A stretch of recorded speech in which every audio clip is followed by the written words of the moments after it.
শোনো মুবাশিরা আর জাফর ভাইয়া, আমার মাথায় একটা আইডিয়া এসেছে। আমরা 3 জন কাজিন মিলে একটা ভালো কাজ করতে পারি।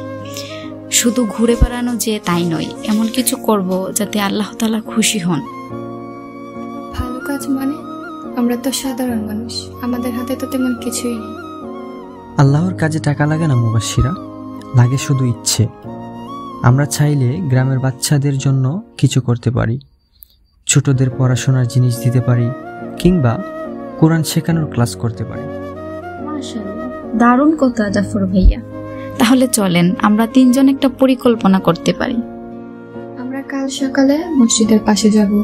আগে বাজার থেকে কিছু বই, খাতা আর কলম কিনবো। আমি কিন্তু কলম কিনবো। তাহলে আমি কিনবো খাতা। আর আমি কোরআনের ছোট ছোট বই কিনব। তারপর 3 জন মিলে বাচ্চাদের মাঝে এগুলো বিতরণ করব। তারপর 3 জনের মধ্যে অনেক উৎসাহ বাড়ে। তারা পরিকল্পনা করে পরের দিন সকালেই কাজে বের হয়। দেখো, আমাদের 3 জনের যাত্রা কিন্তু ছোট না, কেমন জানি অ্যাডভেঞ্চারের মতো লাগছে। হ্যাঁ, তবে একটা কথা মনে রেখো, ভালো কাজ করলে আল্লাহ সবসময় সাহায্য করেন। আমাদের যদি টাকা কম হয়, আল্লাহ হয়তো সহজ রাস্তা বানিয়ে দেবেন। সত্যি কথা, রাসূল সাল্লাল্লাহু আলাইহি সাল্লাম বলেছেন যে মানুষের সাহায্য করে আল্লাহ তার সাহায্য করেন। আমরা 3 জন যদি মিলেমিশে কিছু করি, এর সওয়াবও 3 জনের ভাগে আসবে। তারপর 3 জন বাজারে পৌঁছালো। দোকানদার তাদের দেখে একটু অবাক হয়ে যায়। স্বপ্না দোকানদারকে বলল, চাচা, কিছু খাতা দেবেন? দোকানদার বললেন, কতগুলো খাতা লাগবে মা? স্বপ্না বলল, আমাদের কাছে বেশি টাকা নেই, তবে 10টা দিন। তারপর মুবাশিরা বলল, আমারও বাজেট কম, কিন্তু কলম নেব 10টা। দোকানদার হেসে বলল, তোমরা খুব ভালো কাজ করছো বাবা, আমিও দাম কিছু কমিয়ে দিচ্ছি। 3 জন আনন্দে তাকিয়ে থাকে, মনে হয় যেন আল্লাহ তাদের সাহায্য করলেন।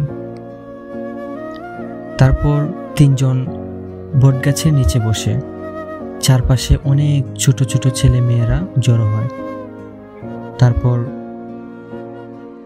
এই নাও কলম, এগুলা দিয়ে তোমরা কোরআনের আয়াত লিখবে। এই বইগুলো নাও, এই বইগুলো থেকে কোরআনের ছোট ছোট সূরা শিখবে, প্রতিদিন একটু করে পড়বে, আল্লাহ খুব খুশি হবেন। বাচ্চাদের চোখে খুশির ঝিলিক, তারা আনন্দে লাফিয়ে ওঠে। কেউ বলে, ধন্যবাদ ভাইয়া, কেউ বলে, ধন্যবাদ আপু। চারপাশটা যেন উৎসব মুখর হয়ে যায়। তারপর মুবাশিরা বলল, দেখো ওদের হাসি, মনে হচ্ছে আমরা যেন পৃথিবীর সারা কাজ করেছি। সত্যি, সুখ মানে টাকা পয়সা না, সুখ মানে অন্যকে একটু আনন্দ দেওয়া। রাসূল সাল্লাল্লাহু আলাইহি সাল্লাম বলেছেন, সদকা করলে মানুষের সম্পদ কমে না, বরং বাড়ে। আজ আমরা সেটা অনুভব করলাম। 3 জন সন্ধ্যায় বাড়ি ফিরছে। আকাশে সূর্য ডুবছে, চারদিকে এক শান্ত পরিবেশ। স্বপ্না বলল, আজকের দিনটা আমি কোনোদিন ভুলব না। আমিও না।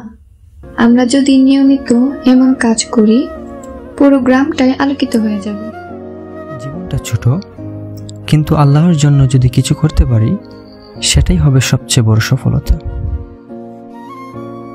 সকলে বলি আলহামদুলিল্লাহ। এটাই ছিল আমাদের যাত্রা, একটা ছোট্ট কাজ, কিন্তু অনেক বড় শিক্ষা।